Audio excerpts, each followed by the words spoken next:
Hello my friends, Lipluini here. We're back again in Found Minnesota times, the god of Xibalba, still trying to sink the world. And as you can see at my expansive message page, a lot of shit happens this turn. We managed to get Evocation 6, which gives us access to cleansing waters, so undead are now less scary for us. Another claimant for the Lord of Deception, which is, I think, Marignon. Then we get 1, 2, 3, 4, 5, 6, 7 blocks of cube-shaped awfulness. And one of our idiots actually found 2 magic sites. Up here in the barren cracks. There's now a huge crater, an astral, a boiling bog, fire and water, and the mist-covered highlands. Oh, and the mercury pond is new. It gives us two shiny gems of water. So while Pyrene, sorry, has agreed that the barren cracks are probably not that they won't be able to hold it anyway, so they're making ready for a last stand and can only shake their fist into our direction, was the comment, I think. So, oh, not enough money for more defenders. So there is the following things happening here. We have Pyrene fighting the extremely similar to Scaleria Pythium flag. Then we go over to the Death Eagle of Scaleria. So we are now, of course, very confused. Now there are 640 undead trying to go to Silvermark? I mean, they could still continue into Pyrene to get as much as they can. Because, of course, it looks like Pythium's army is too small to really keep Pyrene under control. So if Scaleria walks over there, they might get it. Of course, drones win the game. And because Silvermark can cause people to get deceased, I kept out of it. Could also, of course, be that there is someone hidden who is doing the deceasing. We're setting our strange werewolf to summon allies. And we have some more... oh, yeah, we already have some more deceased people here. Not our leaders, thankfully. But it doesn't bode well for any living army sitting on here. So this means our stupid army, now unified, has to do something soon. Which means, of course, lots and lots of scripting. Kind of awful if you think about it. We have, of course, the problem that we need even more mages to get anything done. That might not be it. Let's go to line formation.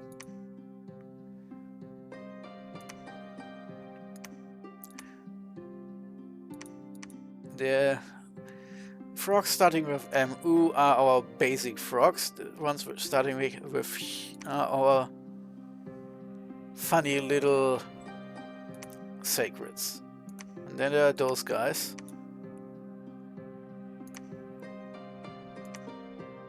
Mages, of course, should stay the hell away from all those undead.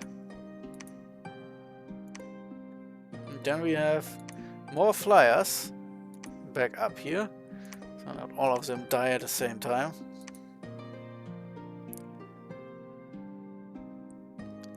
And we have more, and then we have these guys here. Now we have thin lines that should keep us alive. And our Shakmur, our Sacreds, is set to hold attack closest enemy, so there's slow walk to the enemy. And then we'll try to snipe some mages. Our normal frogs, of course, are also getting ready. And then we have to do some stupid scripting here. Our tiny frogs are getting ready to bless up their target areas. Do we have that one? Nope. I seem to have a lot more sacreds than I can actively bless. Well, since our bless is kind of minimal, that's not too bad, I suppose. So after this, yeah, this guy is in hiding. We have... Let's take a count. Can't cast a spell, cast another dose. Can't cast the spell I want. That means we have 6, 7, 8, 9 casters in this army. And cleansing waters is... Let me check my notes. Water. Evocation. Right down here. So to remember, Falling Frost covers a huge area, but also is fairly unreliable and can often hit your own troops because it's fucking inaccurate. And while it can do armor-piercing damage, which is nice, it comes with the trouble that it can be resisted, and as we know, a lot of the undead have something like 10 or even 15 frost resistance. That means it would completely and totally negate this, and they would be able to completely ignore the lingering cloud anyway. And Cleansing Water, which we now just unlocked, has a smaller area of effect, only 5 instead of 10 plus squares. Our best mages can then fit about 7 squares. The damage is only 5 or 7 for our bigger ones, but it's still magic and it's armor negating, so a lot of the skeletons facing us will be immediately insta-killed by just one hit. Range is kind of okay. With our mages it goes from 30 to 32, kind of medium range really. Of course it only hits demons and undead, so the mages will be completely unfazed by this. And of course we have a risk because we have no way to know how the game is actually weighting this shit. That means we have about 5 casts per mage. This means since we have 9 casters... Wait, I forgot this guy. 10 casters. That means we can cast this spell 50 times and approximately... Now I have to do some math shit. So let's see. If we go to Cleansing Waters, down here, that's 50 times 5 plus 5 damage, let's say this. So that would be 50 dead skeletons if all of those spells hit only one skeleton. But since they're a huge army, you'll probably get at least 50, which would be 250. But since they're also all bunched up, it could possibly be enough to just obliterate the army. Of course, they can't stop just then, because after they killed all those long deads and long dead horsemen, there are also shadow vestals, which are sacred and have probably some kind of buff. Now I have to actually go through my shortcuts. It's kind of funny. It looks like Pythium is slowly winning now, but no one is looking. Everyone is either fighting against Asphodel, who looks like they're winning, or each other, and Pythium is slowly amassing thrones. I have a slow feeling here. Ah, we're still allied to Abysia, by the way, and since Abysia is fighting for their life against someone else who is technically allied to us, we can also just ignore them for now. They're not our enemy, funnily enough. So, let's see, which shortcut was I aiming for here? That's nice, but with my 8 damage, our nation overview doesn't really work that much. Fucking hell, I'm the worst. No thrones? So let's see, we have a throne. Marignan has a throne now. Pythium has one. Oh, to my surprise, Marignan has 2 thrones. Pythium only 1. Scaleria has only 1. Asphodel has 2 and is therefore in the running. No, wait, we have 1, 2, 3. So they have now 2, 4, 6 throne points. Need 13 to win. So of course, it makes sense. Scaleria doesn't want to lose, so they're aiming for sorry, our throne. And Agatha has 1 measly tiny level 1 throne, giving them 1 point. That's kind of funny. So Agatha is kind of a shit enemy. They haven't attacked yet with their second army, they just marched into Whitegrave, aiming for our castle, I guess, with a growing lump of army-stopping frogs in the way. Oh, I could just make a second block of giant mega frogs here. I should probably give him some basic scripting here.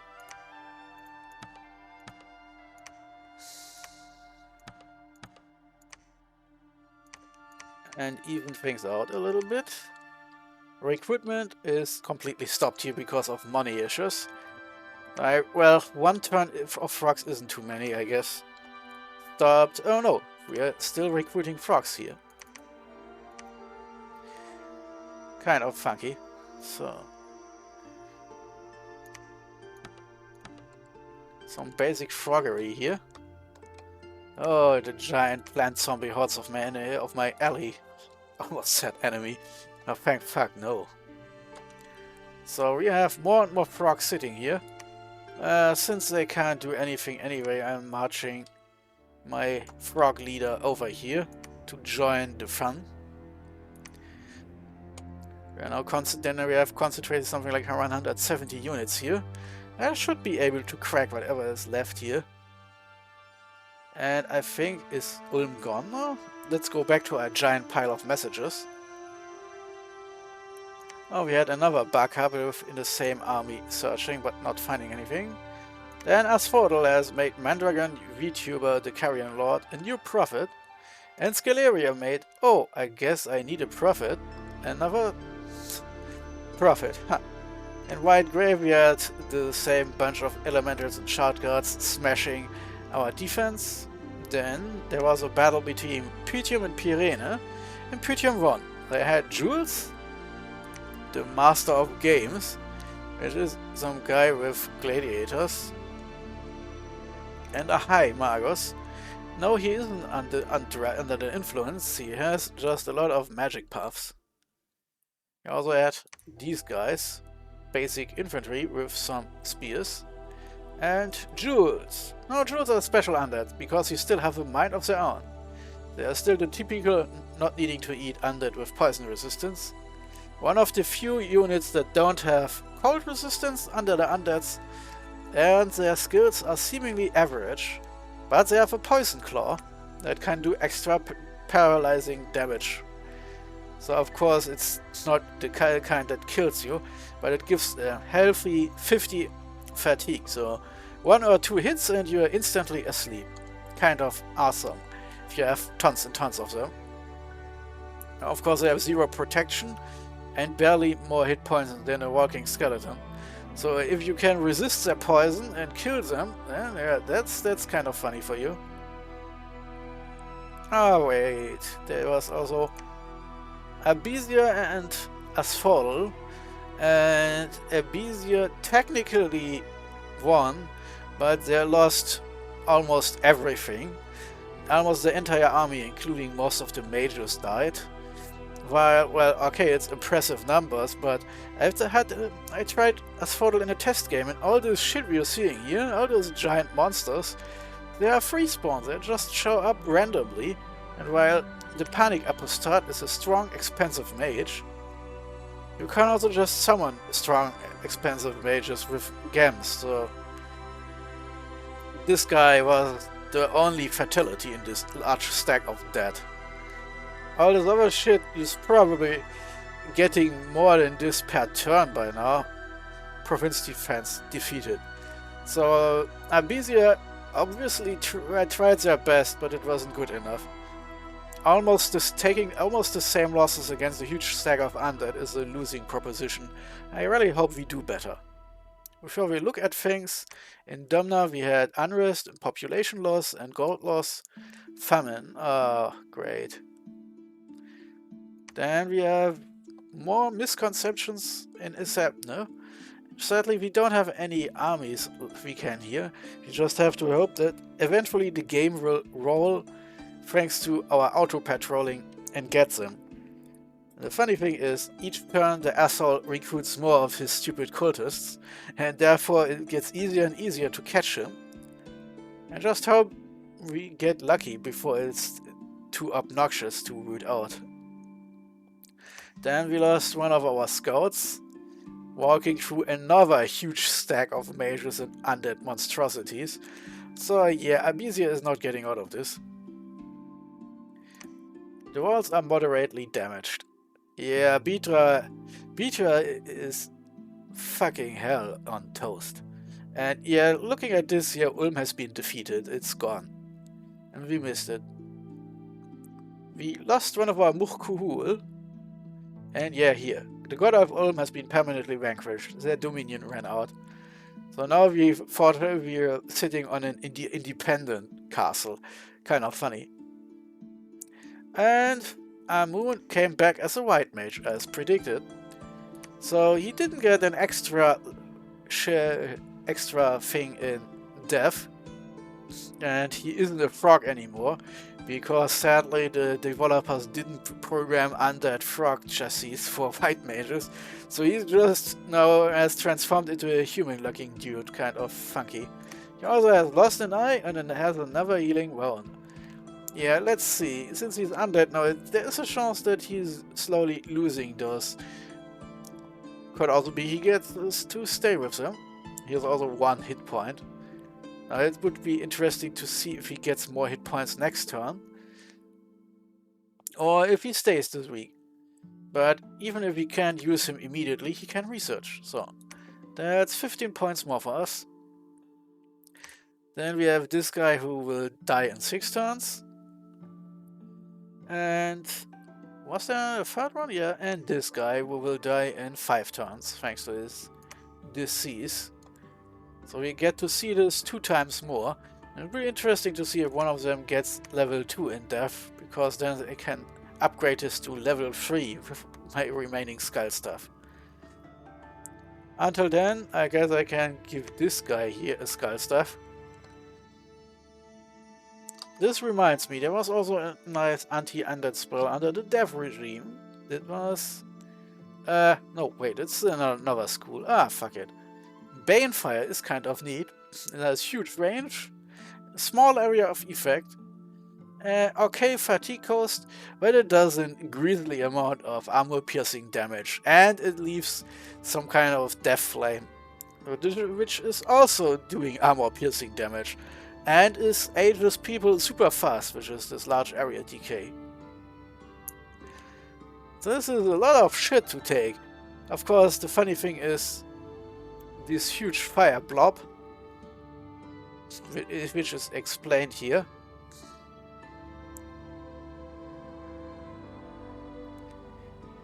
Yeah, that's kind of interesting.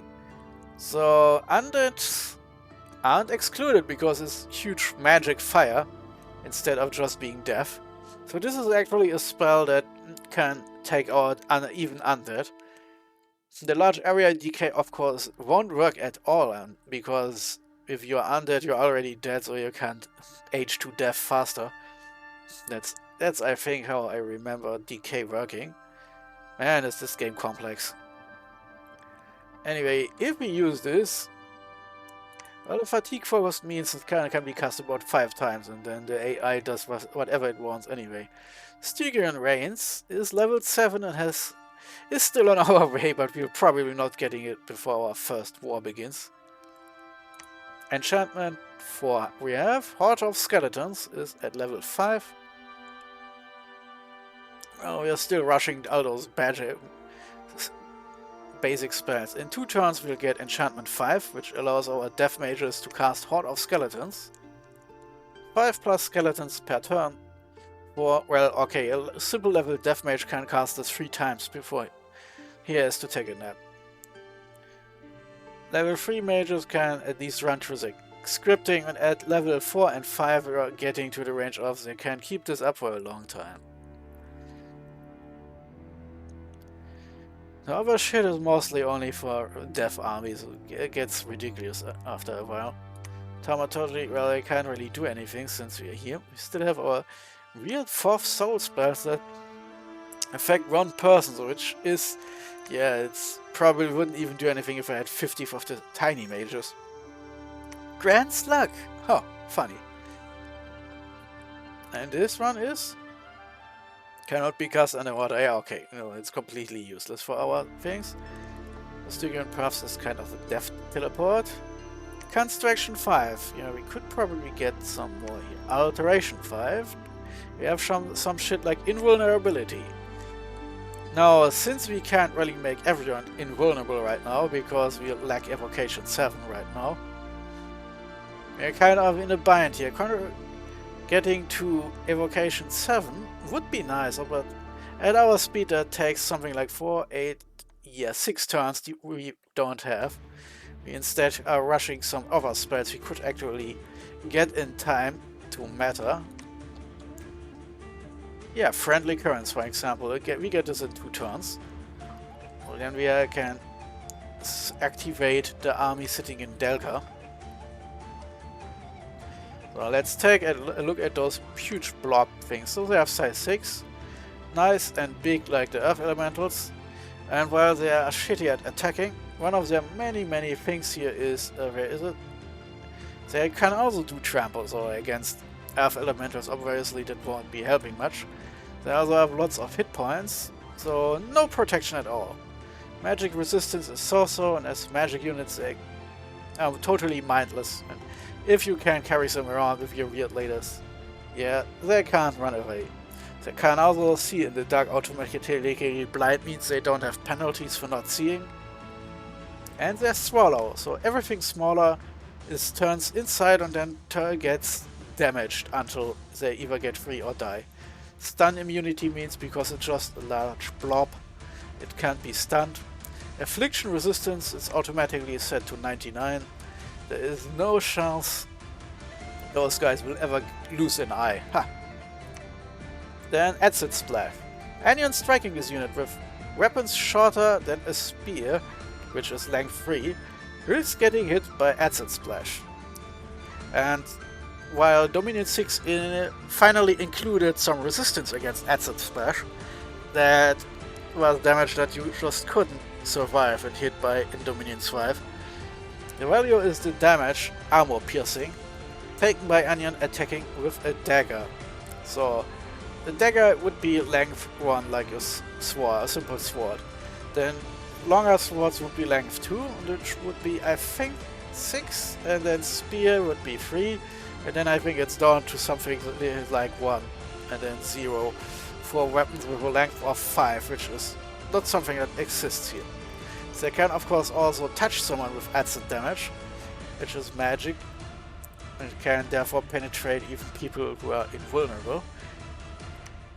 It's also armor piercing, so having some medium armor doesn't help. The only thing protecting you is their shitty attack skills. They of course are also resisted against their own splashes. Oh, my cat has come back. Hallo Ember. Hey, hallo meine Kleine. So now I would like to do some more, but cat pets. Magic beings, yes. They need not eat, which is kind of a misnomer. They eat a lot, just on the battlefield, not, you know, food like people. They are also counted as stealthy. Oh, that could be nasty. Imagine putting them on a stealth leader and doing some stealth attacks. Ah, sorry. Oh my fuck. Allergies. Not cat related, by the way. Just it's unusual warm this time of year in Germany, northern Germany, and oh wait, fuck. I have to stop the recording for a second. So I'm back. Sorry, my cat demanded cuddles, and she blocked the view on my monitor, so I had to kind of give her what she wanted. So anyway, Acid Splash. It's probably not going to help much on the other assholes. We can look this up here. Earth Elementals. Protection won't be helping against Acid. So each time they get hit, they at least lose some hit points. They will of course in turn hit the stupid blobs a lot more. And the damage will be magic. And it counts as pierce damage. I think they're resisting that shit. Huh, okay, so they might not be do as much damage as I thought they would. But still, with them hitting a blob without protection, except some resistances against piercing, and them hitting back with acid, it's a close thing. We'll probably need 40 of those fuckers, but of course, we are also summoning water elementals, so the blobs only have to survive for a couple turns. And since the second prong of the attack didn't happen, we only have this group, thankfully, nothing else. This might be something we can pull off, and after we destroyed this army, we can just roll everything back to before we were. So this guy... Call Wild Waters. Well, okay, since you are here already, let's do the monthly thing. Switch to water and make more wild water. You could also cast some claymen, they can also walk under the water. But they are some of the shittiest units in the universe. I now have, of course, frogs, who can all walk underwater. Let's see. Found Minnesota as leadership a lot. Why not? He has to see some action, I suppose, and at least against the underwater army he is not in any danger. The army is only hilariously overpowered against a normal army, but if I come at it with all I have, that's actually not very scary. So Found Minnesota will probably have to spend some time underwater, so I'm giving him the blobbies. Just have to remind myself that the mage over here has to eventually take all the blobs and has to walk off. Okay, the thing is, of course, fuck, I just remembered, I probably need more cleansing water casters now. So they're probably going for Xibalba, but maybe not is the thing. So let's put a spy here. Well, scout really. So now the army is unified. 200 against 600 is a bit weird, but well. I'm now walking into Druid lands. And see... preach the teaching of Scott, my friend. Because our Dominion is still kind of wonky. We are still at 13 provinces converted. And some of them are weak as fuck. We are back to neutral at Datum, but... I completely forgot our stupid scouts here. Fuck. So let's give those orders, those clowny clowns. Let's see if we can send someone underground again.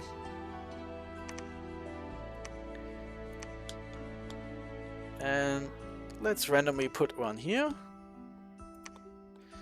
Look if we can penetrate into this direction where there is a throne. Because this is still Pirene lands, I think. So if Pirene is dying, we might sneak through here. I mean, everything is possible. The throne could be a target. Okay, they could also go simply the other direction, so maybe not. No idea what Scaleria is doing here. It might be they're trying a sneak attack through Asphodel through me. It could try that mean that they're just carefully walking apart. Since I want to show you impressive battles, of course, I feel obligated to not talk to Scaleria and instead try my best to... No, is there something falling down, huh? That's kind of funny. The shitty thing about sitting in a basement apartment right next to a big garden is if you hear noises, you never know if it's some clowns sitting out there rattling their bones or if it's just the neighbors upstairs having dropped something. Fuck, this noise completely made me go off track in my mind. So I am doing this maneuver here because there's still one single turn away from going to Silvermark. Silvermark is at 500, so they're probably cracking it open in one single turn. The army is big enough, I think. This of course means we have exactly one turn to do some movements here. Okay.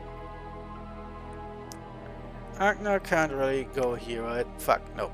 So he is kind of host here because these horse brothers won't go anywhere. So he can... Fuck, no, sorry. I'm guessing I could just... Oh, same problem here. I have one huge blob instead of several normal-sized squadrons. So okay, so this is apparently the horse brothers I probably will leave at home then. And the mages here can cast wild water again for 1 or 2 turns. But because we have 4 turns to march, you'll probably have to start moving when we get here. One thing I can still do is look at my underwater summoning abilities. A sea serpent. Kind of nice underwater. Well, that's one big snake. Deadly bite, it's funny, but against earth elementals not so much. Sea trolls could be nice, they can regenerate, and we get 10 with our level 3 mage at once for 10 games, so not too bad. They can't really hit for shit, those fuckers, but since they can regenerate, they can also block enemy advances, stone cold dead, and they're not too bad, so let's see. Also, of course, I can still recruit them even without money and shit. Which means, well, we have now a defense of 127. Those probably have a bigger... Oh, now I understand the noises despite my headsets. There is apparently some guys out there shooting fireworks. Oh, northern Germany. Weird shit, it's the 19th September. I don't know any kind of celebration that should involve fireworks. Would be funny if there's a Russian invasion happening and I don't notice it because I'm playing here. Oh, sorry. Playing with my cat again here instead of paying attention to what I'm actually doing. Fuck. So... Okay, you can actually move down here to see if we can move this blackness further back. So, yeah, fuck. Now I remember I wanted to look another time at this army here. The shard guards are, of course, well, their protection doesn't really protect them. Oh yeah, they can actually stab those fuckers, and they have a siege bonus of 2. So they count like 90 units, I think, instead of 49. Okay, let's say 100. 140, so the earth elementals, of course, are fairly big, so that's actually a lot of shit. I would say very carefully that we're probably looking at least 200 siege points, and with, what was it again, 127 now.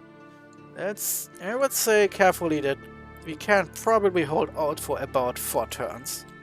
This of course means next turn, when this army lands on Mu, I will have to suck it down and start moving. Do I still some recruitment here? Yeah, of course, a Murkuul here.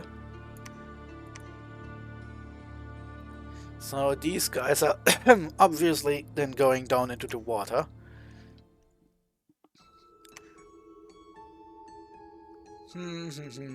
I need, of course, the strongest mages. Do I have anything interesting for battles over water? I do have, after all, a level 4 and a level 5 mage in water here. I can, of course, look. If I scroll down enough. Rain. Do we need rain, actually? Do we have something else we can do here? Well, fire resistance, but against death mages is kind of a minor thing. They're probably more using the opposite. We actually don't have anything big lit. Yeah, everything we could need is still further down the line. So, I guess cleansing waters it is then. Kind of a waste. He could cast Fouling Frost for ages, but against undead it's not that much of help. So now, oh god, it's like the problems won't stop today.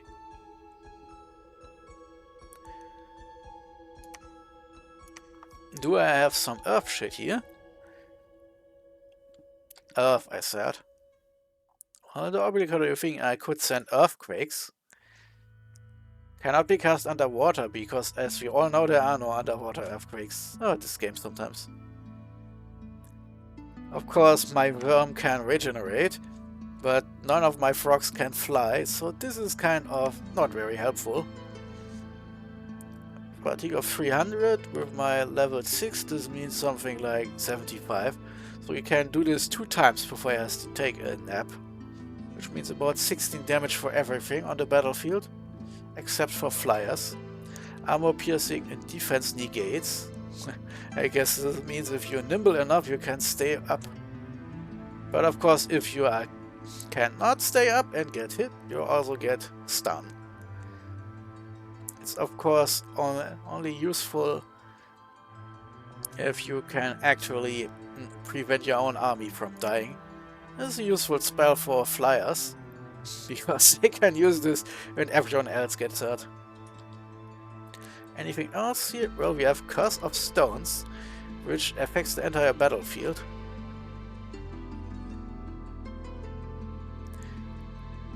But also only the enemy. You have to be careful with this. Doesn't affect friendly units. It's not something that all battlefield-wide spells can use.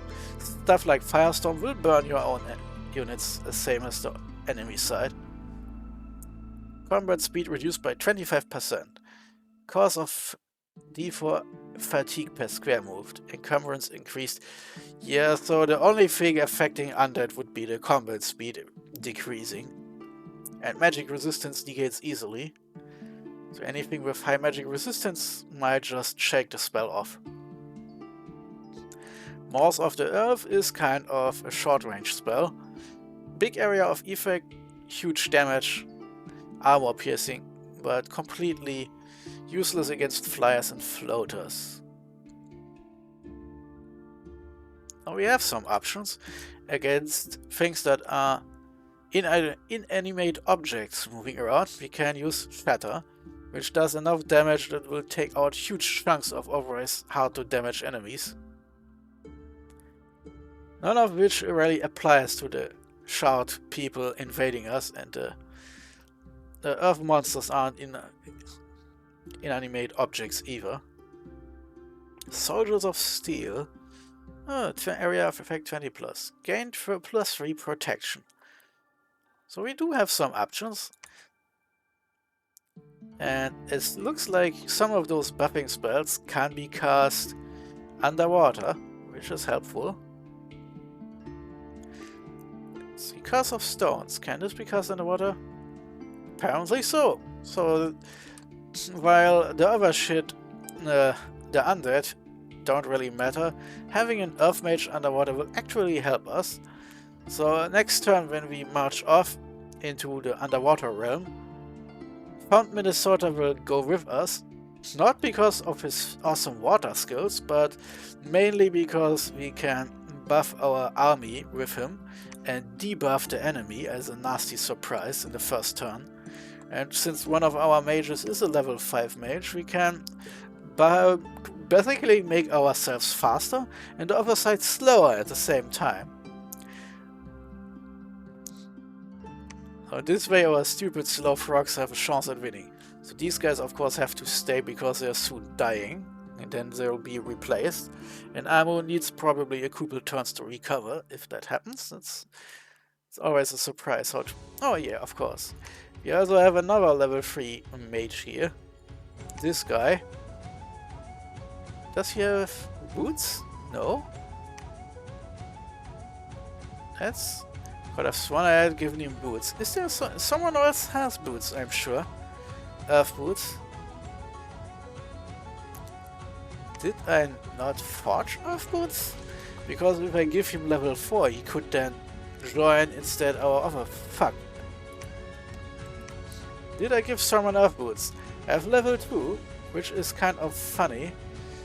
Because some buffs can be overcast if I pull some of my Gamp stuff out. Is there still recruitment in Xibalba? Yes, actually. But we need those recruitments in some other place. Now we have this kind of reserve army here. more flyers. And, well, I guess better than nothing. At least someone should be here and keep watch on our capital. So back here, we have these guys. Agna is kind of honor-bound to march underwater. And these assholes, well, okay. One of the mages here will take more of these blobs under the water. And I guess one of the mages will just then stay here, since he will be too late for the other battle anyway. He can't safeguard our horse brothers. There will be another battle after all. So carefully blocking those off so I'm not accidentally carrying them with me.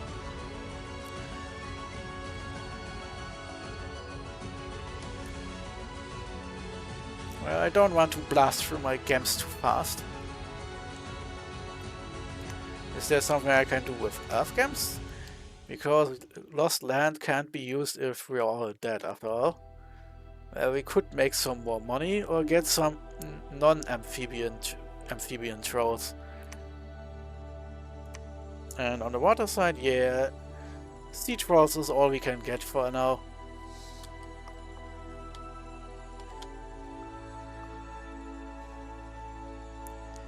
Need at least one level 5 mage to go underwater.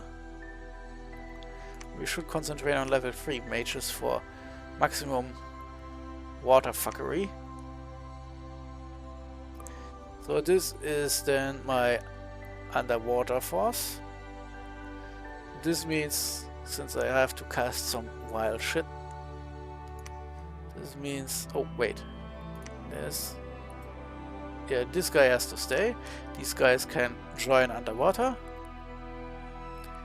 And then I have the wild casters here. And this earth guy here, who has to walk off now, fucking now. And I guess I can give him this guy as a treat. So then I have 11 casters, 12 technically, but I want to use one of these guys to cast Curse of Stones. A friendly currents is of course not an option for us, but at least we can slow them down. Every little bit helps. If all is under that 25% slower, well, and if it doesn't work at all, then I will just scream "Ill Winter" to the heavens and deal with it. Also, we get another mage for the underwater party anyway. We can also, of course, do things a bit differently, now that I think about it.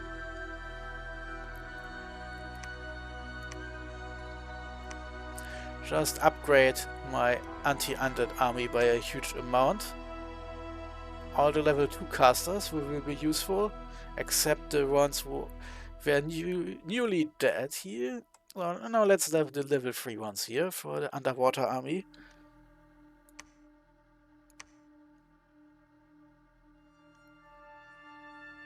So let's not waste too much.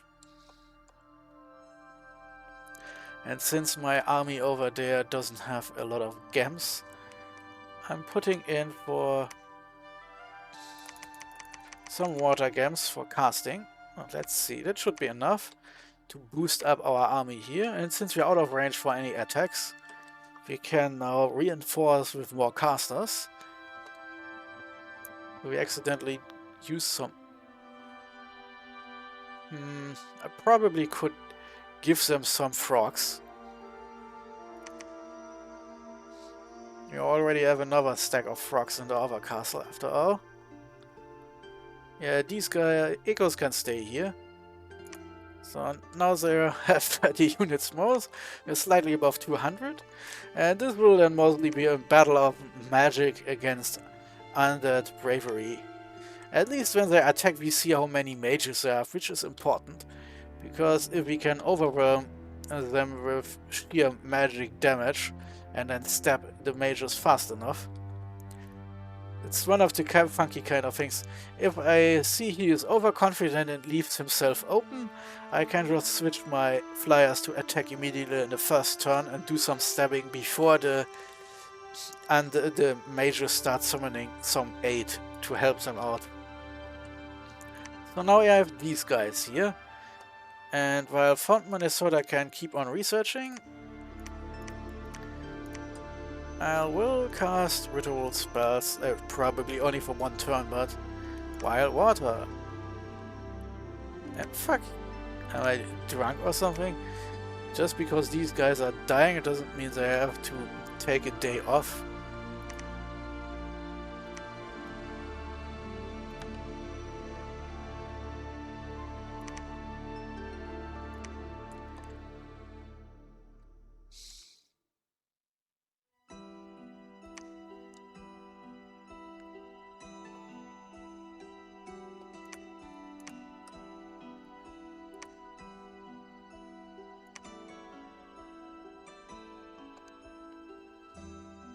What was this? Too complex? Is this guy's too dead already or something? Nope. Sometimes I don't understand the messages in this game. So the casters and their staff of gems are moving off. I still have some death gems. Shade beasts. Huh. That could be funny. They're of course not very useful against a mass of underwater shit, but it could be funny because since they are bad amphibians, we could just walk them around underwater and interfere with some shit. On the other hand, I could also use those gems for later. Stygian Rain.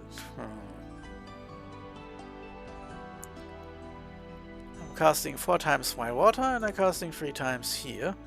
So that's 3, 6 plus 4 makes 10, 10 and 14. Okay, more would be pretty damn ridiculous, I guess. So something else? I could, since I gave my frogs. Well, okay, Agna still has tons of frogs here. And more frogs next turn. So if I'm then, yeah, and we get more frogs here even, and another new mage, so we don't have to be too ridiculous.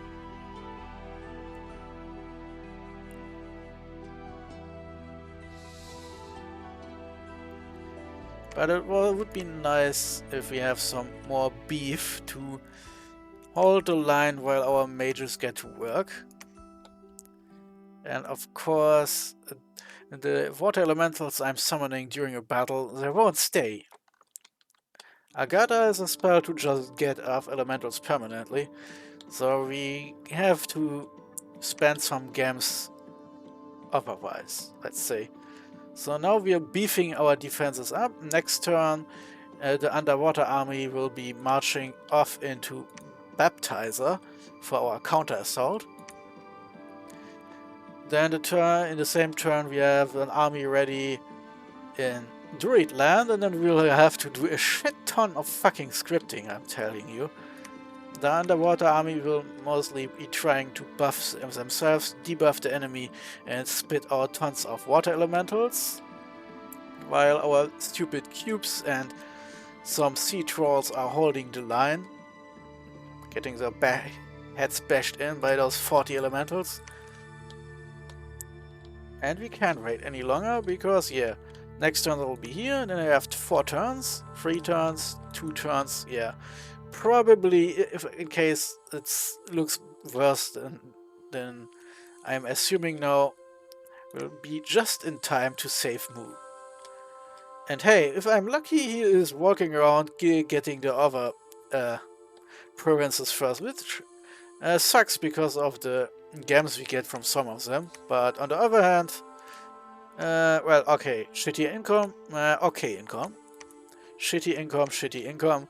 So we're not losing too much. It sucks, of course, but hey, at least I have the force to drive them out.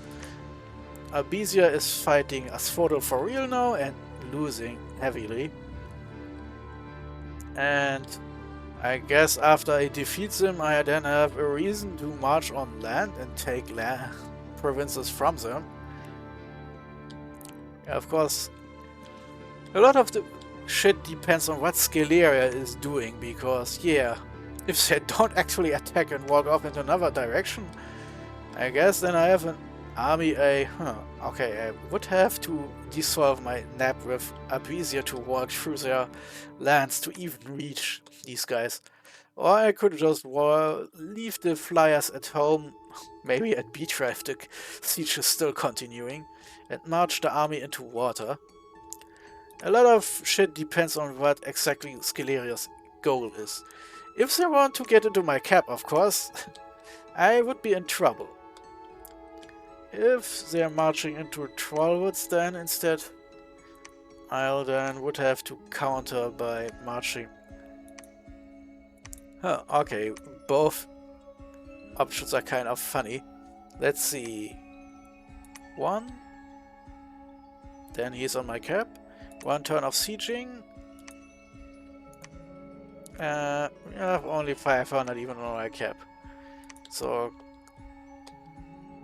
let's see. Well, if he is in Gaeta and marches into Trollwoods, then next I have 2 turns to save Xibalba. Well, 1 mostly. So 1, 2, 3 turns. 1, 2, 3 turns. It's kind of an awkward position. But of course, Silvermark is a bit more important currently, since we need this stupid drone to keep our stupid fucked up army running. Well, I'm adding another mage on this front here.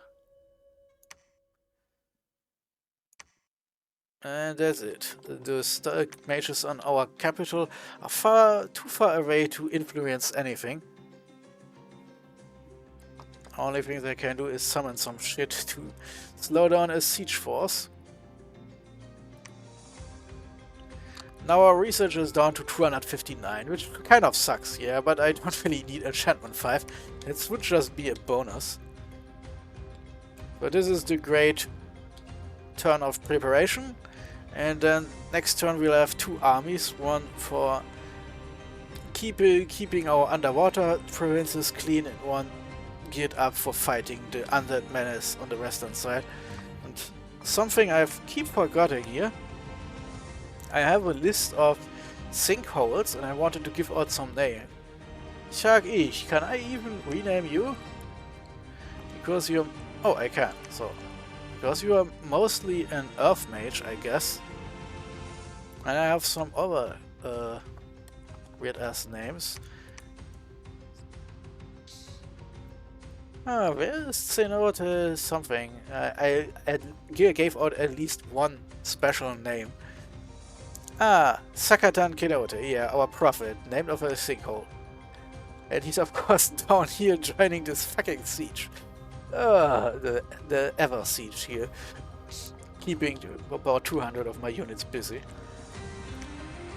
So what would be next on my list?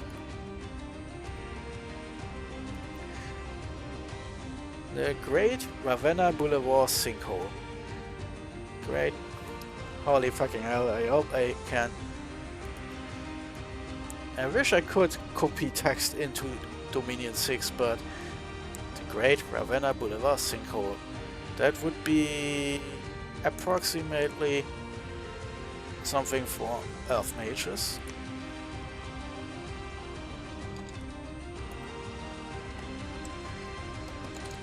Great Ravenna Boulevard Sinkhole. Fuck!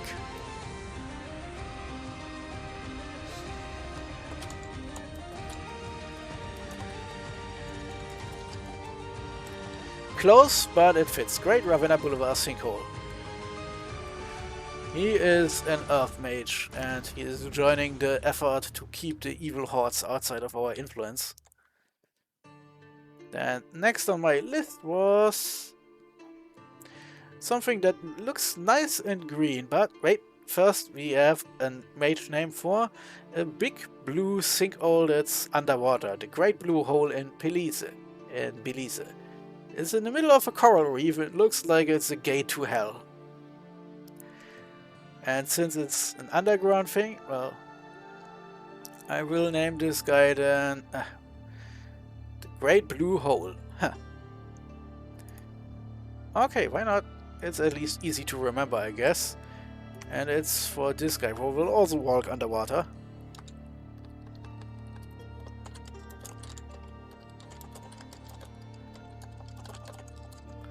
Perfect! I can even add the place name so there is no confusion what kind of hole is meant, because I know my audience. So there is one final name I wanted to give, so both armies have two special names at least. And this is the Cenote Ikkiel, or Ikkiel Cenote. The cenote is a regional word for sinkhole filled with groundwater, just so you know. It's in Yucatan, Mexico. It's a nice little underground thing that looks green because it's surrounded by some kind of jungle. And it has this really thin things. I think, are they stalactites or stalagmites? I keep forgetting. You can't even walk down to the water inside. It looks really Xibalban. It's I probably should show you an image if I get this far, because it looks really like you're entering Xibalba. Now the question is, of course, can I keep? Fucking hell, that's a lot of metadata in that image, and of course, can I save the image as? Oh wait, I'm stupid. Accidentally clicked my Found Minnesota folder away, and I completely forgot I have programs to get this weird image changed. God, why couldn't it just be a stupid... Oh, it is an image. Okay, it's in one of those odd formats that I can't really upload, but I have programs that can change the format back to something more normal like JPEG. And then I can put it in a video and show off, because it looks really green and blue and like you'd expect a place where bats and frogs congregate. It's circular and it's about 80 feet below ground level, underground. The Mayans thought that the thing is sacred and they would use the hole for human sacrifice, which is bat people really. So it combines both bats and frogs, and it's an ideal name for Xibalba. And I, following the naming scheme of the similar regional thing I already had, so this name will be Cenote Ikkiel. Let's not Americafy too many names. Okay, of course, I meant US Americafy, since it's technically speaking an American sinkhole. So let's see, which of you guys is the best here? You are level 5. You are level 4. Oh, okay, you are clearly the army leader here, with your robe and everything. And this guy will now be called Cenote Ikkiel. The funny thing is, if you don't know anything about sinkholes, the name just looks like something a Xibalban frogman would be named anyway. But so you know. So now I have given the gift of names, and one thing is left. We didn't actually see the battle, so this is boring. Well, okay, let's look at what here is going on. Pythium doing something to Priene. Let's make things a bit... Oh, this is nice. You wouldn't think how hard to read the text is in the text box on the left if it's snowy outside. Here we have the jewels and some mages setting things on fire. Some really basic shit. And then the undead attack and the battle is over. Yeah, run my friends. Jewels eat people, you know. So this little zombie movie is over, and then we see the second zombie movie, where Asphodel won. Hellbred giants is kind of funny. Huge. They can't hit for shit, but if they hit, you're dead. Just so. Gluttony is always good if you need supplies, and they count as old age. So they will probably die eventually. Fire resistant, of course, and they can't see in the dark. So I've seen worse, but also I've seen better. Well, let's see what the fuck was going on in this battle. Yeah, the largest army of the universe. Phoenix powers up and blesses up, and we have green on green, the perfect army. There's all shit like this here, all those taxes here, magic being, undead, poison resistant, cold resistant, pierce resistant, poor amphibian. Yeah, it's plant zombies the nation here, attacking. And then everything is set on fire. But some of the plant things are fast and are engaging the army. Now falling fire lands on the fire guys, which at least they have resistance against. My frogs are kind of shitty. There's still tons of fire going down here. We have foul vapors active, thanks to the panic apostate. This will slowly poison everyone on the Abyssal side. And rigor mortis, which will slowly break everyone's bones. As long as you aren't under, then it does nothing. Oh yeah, things are going badly. All those super mages are kind of pointless if everyone is slowly getting poisoned. That is the reason why this battle went so poorly for Abyssal, because all this poison is killing all those troops and mages in short order. You just see those little green ticks there. This is poison damage. So you see the plant army is set on fire and eventually retreats, while the poor bastards left in the poisonous vapors here are getting a full lungfall. Yeah, the problem is the apostates were napping, but this also meant the apostate who was causing the foul vapors kept staying on the battlefield, killing everyone, basically on accident. And then foul vapors went down, but everyone died anyway. So that was an intense battle. So this army is deleted now. But of course Abyssal got this province back and keeps on sieging here. So Asphodel of course has more giant loads of plant troops. And will now... Well, okay, there is another army of mostly monsters and Hellspawn. So Abyssal isn't done yet. We can even go underground to take a look. Well, we don't know exactly what Abyssal has here. And here we have an attack by Independence. Did he not get this one? No, Knights and Militias. I think this is just an independent attack, and Abyssal didn't put a fortress here, so they lost this fucking thing. Let's walk down here. And hey, maybe since there's another scout coming, let's take a look if there's a big army hiding in Abyssal, because they need one. If Asphodel gets down here and eats all of Abyssal, they have practically already won the game. We have to switch to our secondary objective, sinking land. Which is kind of annoying that I now need Earthgams to keep fighting. And it would be nice for our army to have some buffing on their side. So now I have finally done everything. Renamed shit, organized recruiting and movement and summoning. And next turn, well, nothing will really happen because the armies can only start moving then. But hey, we will see, we will see. I just hope Asphodel isn't getting cheeky and taking my provinces behind Agatha's back. Because then really everything I can do is sending my army into Agatha itself to recoup my losses by taking their land provinces. And I have no idea how this would go. We don't have any scouts over here is the problem. Since I have scouts underway, I should probably try to get here and see if I can get down here. Of course, there are several provinces where patrolling armies might stop me. But fucking hell, that was a long turn. Oh, I'm done now, and I still have a second game to record. Well, my friends, Libluini is cutting off here. Until next time, out.